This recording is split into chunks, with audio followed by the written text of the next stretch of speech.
What up, gang? Carolina Jackpot Time coming at you on Wednesday evening. So, I've been listening to a lot of different podcasters, YouTubers, just different folks that do college football stuff on the internet, talking about South Carolina the past few days. That's what I always do. I always listen to the stuff that the Gamecocks people break down, and I listen to stuff that more national and regional folks have to say about the team as well. I just do this all throughout the day while I'm working. It's pretty cool to be able to listen to this stuff all day long while you're doing this work. I know a lot of people don't really have the luxury of being able to do that, but fortunately I do now. So hey, yay, that's one good thing about working 1 million hours a week delivering potato chips, is you get to listen to all your favorite shit on your AirPods while you put your chips up in some convenience store somewhere. Well, it's trade-offs, right? Job perks. This game that we're playing this Saturday night in Columbia, Missouri, pretty much every one of them saying the same thing, that they don't think South Carolina has a chance with or without Lenore Sellers. I tend to kind of disagree with that. I don't know. Something tells me the team is going to find some way, somehow, they're going to rally around Sellers. First of all, I think he's going to play in the game. I think he's going to start the game. And I think this team's going to rally around them. Look, they were doing some decent things when he was in there on Saturday night before the bottom fell out. I just don't understand why. And here's my issue. Here's the biggest problem, and this is the biggest Achilles heel that we've been facing here for 4 years. 4 years.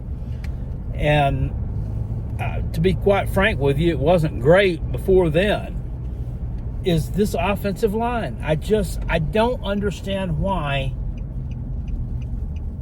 we can't get competent blocking on the offensive side of the football. Whoa, dude, I was about to splatter a ginger.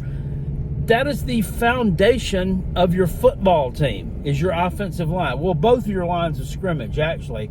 Everything goes off your offensive line. It's like if your football team is a grocery store, the offensive line would be your grocery stock room, right? Because usually if your grocery stock room is neat, it's orderly, it's in shape, it's what it's supposed to be, that's where the process starts.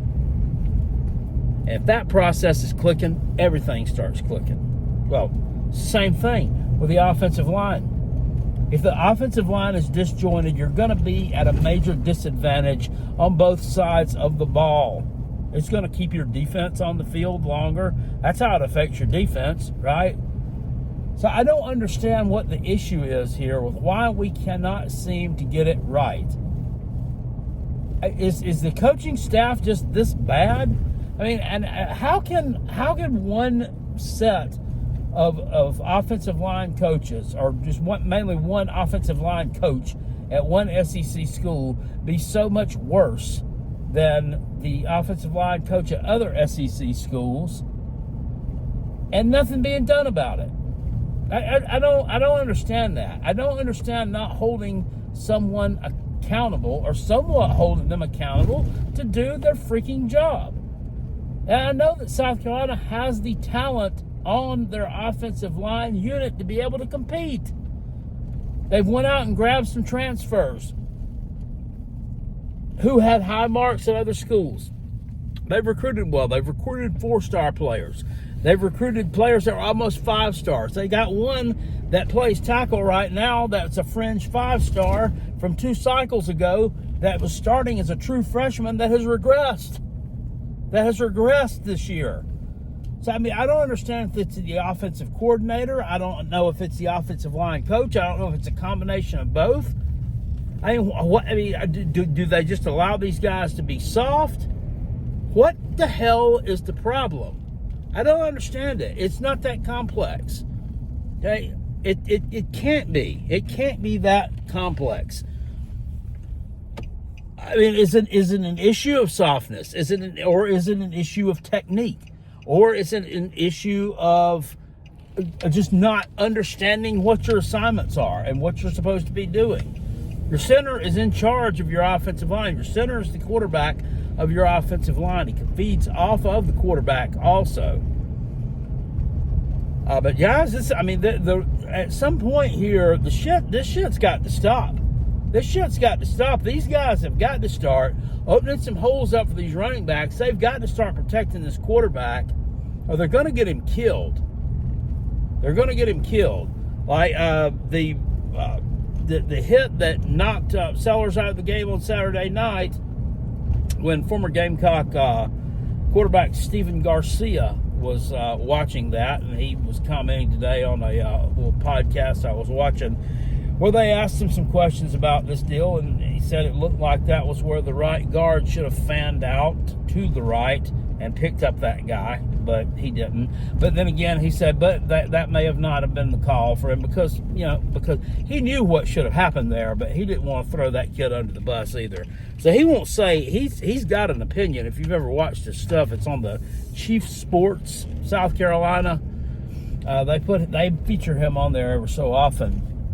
I think he's doing something with young folks. He's coaching quarterbacks, not like on a team. It's just he's basically coaching these kids, just working with some kids who are going to like quarterback camps and stuff like that in Florida somewhere, I do believe. But at any rate, he knows what's going on there. But he won't really like throw anybody under the bus because he's not going to shit talk any of the coaches or any of the players, obviously. But yeah, I don't get what the issues are here. It's just mind-numbing that you can have had these issues going on for so many years, and yet you really haven't done a lot to fix it. You haven't done a lot to fix it other than recruit some players. I don't know how in the world that I'm just going to say this out. This 5-star kid, this Darius Gray that they picked up out of Virginia, I don't know how in the hell they were able to get this kid to come to South Carolina. Surely this kid has visited games, and surely he's watched some film. Surely he knows and has turned his TV set on and see how horrific this unit is, or it has been. It gave up 41 sacks last year. 41. Lenore Sellers made that unit look better than what it actually was. But how they were able to get this kid to come to South Carolina, I don't know. Because it was down to them and LSU. And I mean, you can say what's NIL money that would drop the bag. You think LSU's got gobs of NIL money. He wanted to come here for some reason. Maybe he saw it as a chance for immediate playing time because he's like, I mean, these clowns are garbage. I mean, I can get in here and I can start from day one. I mean, it could have been. It could have been that. But I don't know. I mean, I don't know that that's somewhere that I would have wanted to go because, like, it would look sloppy to me.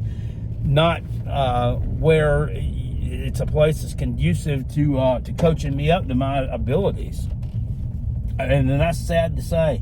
I hate to have to say that about my team, but it's horrendous. It's a horrendous operation from the top to the bottom. I mean, it starts with the head coach. You haven't done anything with this deal in years, and you need to start because we've already seen what happens when the quarterback gets knocked out of the game, right? You don't have a backup cultivated.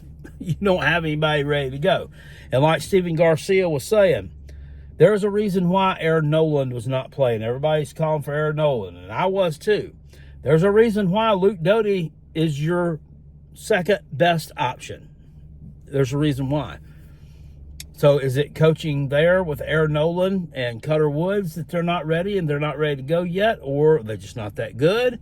Who knows? I mean, I don't know.